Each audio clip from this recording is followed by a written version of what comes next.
We've all had that small, impossible moment, standing at the edge of a street, or lying alone in bed, or staring at a photograph, when the room tips and we become aware not just of the thing before us, but of the fact that we are aware. The awareness arrives like frost, a thin, crystalline surprise that sits on everything it touches, making edges sharper and surfaces oddly heavy. For a second, the world is not merely happening, it is known. And in the quiet after that second, something else arrives, the soft, corrosive knowledge that being the knower changes the thing known, and that change is rarely innocent. It sounds like an odd place to begin, as if noticing the noticing could be the start of an argument against ourselves. But that is the peculiar vantage point of consciousness. It is not simply life with more features. It is life folded back upon itself, a mirror that keeps asking the same question until the image is worn through. And there, in that folding and that wear, lies the paradox that will trail us through this story. Consciousness makes possible everything we call meaning, but it may also have invented the arena for our suffering. Think of evolution as a slow, indifferent engineer. It does not plan beauty or despair. It optimizes survival. Somewhere along that grinding way, a configuration of neurons began to report not only joys and pains, but the fact of being joyful or pained. Self-reference emerged, an internal narrator that turned a mere signal into a story. For millions of years, creatures acted and adapted without an interior life. Then, gradually, some lineages acquired a new tool, the ability to simulate, to imagine, to hold future and past in the same mental room. That tool solved problems, coordinated behaviors, and produced culture. It was adaptive. It worked. But adaptation does not equal blessing. The same mechanism that allows a human to plan a harvest also allows a human to replay a betrayal at 3 a.m. The machinery that lets us learn from a predator also lets us invent ghosts. The brain that models the world became, by accident or necessity, a theater with an audience that could never quite leave. Where once there was sensation and reaction, there was now rumination and regret. The evolutionary gift of self-awareness came bundled with the capacity for endless self-interrogation. There are thinkers who call this the curse of knowing. Arthur Schopenhauer wrote it with a kind of grim poetry. To be conscious is to suffer more richly, because suffering becomes subject to judgment. To feel pain is one thing. To catalog, analyze, and narrate it across time is another. Thomas Nagel asked the blunt question of what it is like to be something else, and in doing so made the point that perspective generates an abyss. Once the mind can step outside its immediate sensation and represent that sensation as an object, it has also built a stage upon which anxieties, desires, and meaninglessness may perform without end. Neuroscience helps fill in the anatomy of this stage. Integrated information theory proposes that consciousness corresponds to systems that integrate a high degree of information, networks so interlocked that their state cannot be reduced to independent parts. Consciousness, on this account, is a particular topology of information flow. It is not an epiphenomenon so much as a certain architecture of complexity. That architecture is brilliant at fusing inputs into a coherent self, but coherence has a cost. It creates a unified locus for frustration. If your subjective world is tightly bound, there is one place where disappointment, fear, and longing alight like birds on a single branch. Other models are less generous. Illusionism claims much of what we call conscious experience is a narrative trick, the brain's way of simplifying internal states into a compelling story. The hard problem, as coined by David Chalmers, still haunts the conversation. How does pattern and electrochemical dance become the first-person feeling of redness, grief, or awe? Even if illusionism reduces the phenomenology to clever representation, the subjective sense of being present remains stubbornly real to those who suffer. Whether consciousness is fundamental, emergent, or illusory, the experience of being trapped inside a self that watches itself remains inescapable. Here is where the cruelty appears most clearly. Before consciousness, a creature is a system tuned to inputs and outputs. After consciousness, the system adds appraisal, narrative, and projection. Pain is not only immediate, it is remembered, anticipated, and rehearsed. Pleasure is not only present, it is shadowed by the knowledge of its eventual loss. The cognitive abilities that allowed us to plan and to bond also sharpen the instruments of melancholy, regret, envy, existential hunger. The mind that can imagine infinite futures can also imagine infinite failures. Philosophical pessimism takes this observation to its logical edge.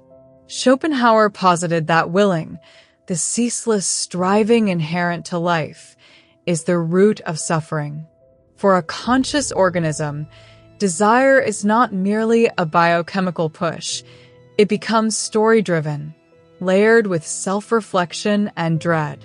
Nagel, in his essay The Absurd, suggests that consciousness creates a mismatch between our significance in the universe and our subjective need for significance. We are beings who demand to matter, and yet the cosmos is vast and indifferent.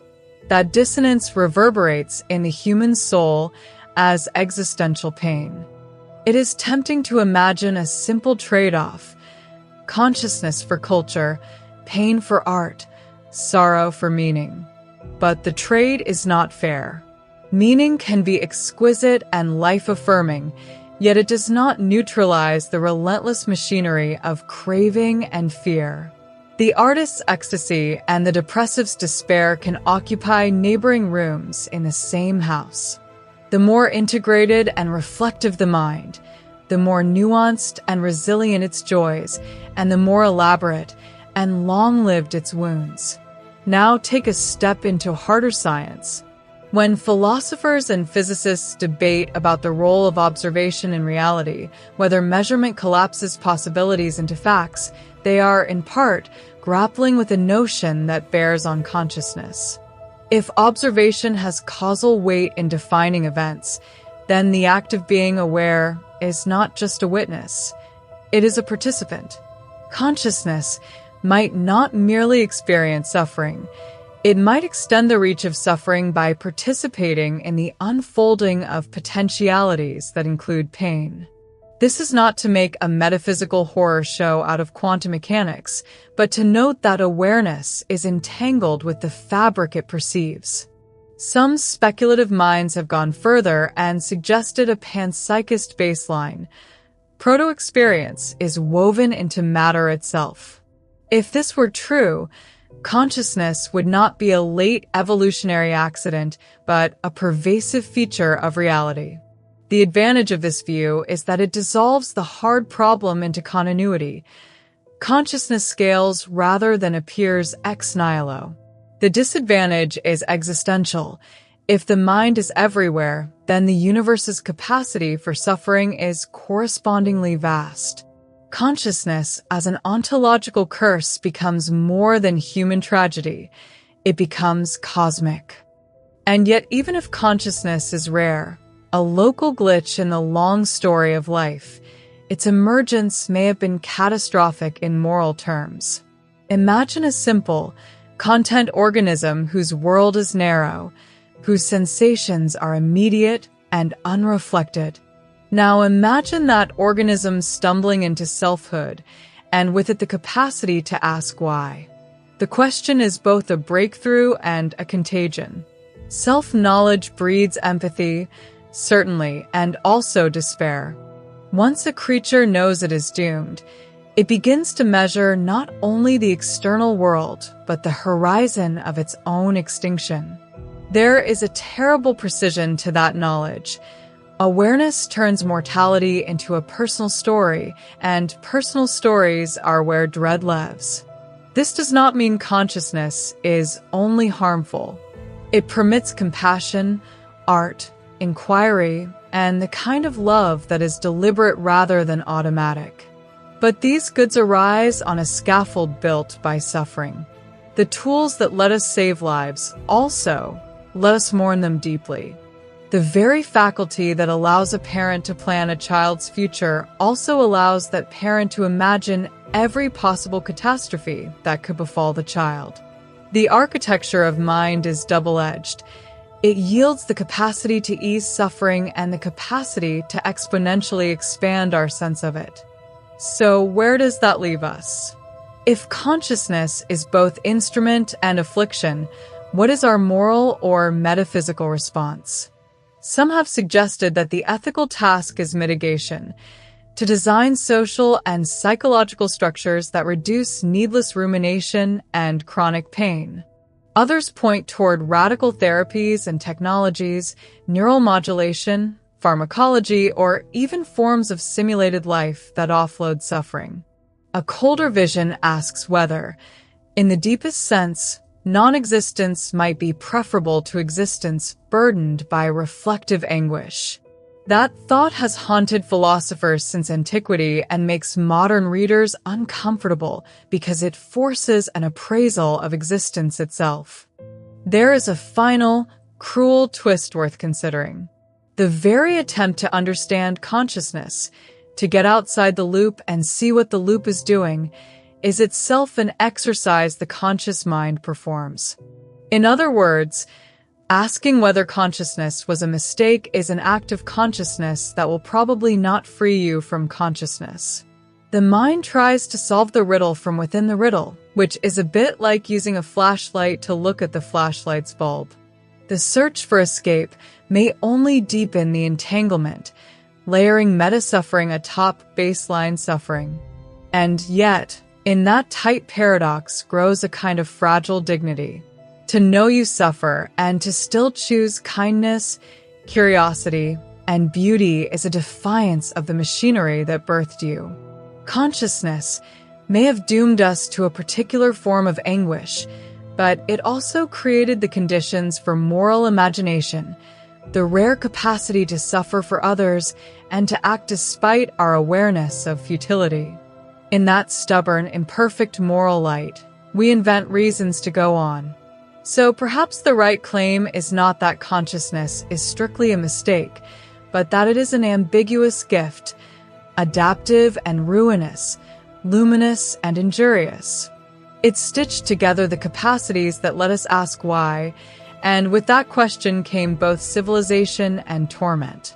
To call it a mistake is to name a truth, and then stare at what the name cannot change. In the end, the question we started with returns to us. Was consciousness a mistake? If the yardstick is survival and flourishing, it is a brilliant solution. If the yardstick is the reduction of suffering, it is a tragic design. The only certainty is that once the mind turned its attention upon itself, everything shifted. We live on the far side of that fold, carrying the echo of an evolutionary choice that made possible both our greatest art and our deepest wounds. To be conscious is to be capable of both wonder and ruin, and that doubleness may be the most honest answer of all. Consciousness was neither wholly blessing nor wholly error. It was unmistakably a choice of nature with consequences too large for a single species to contain.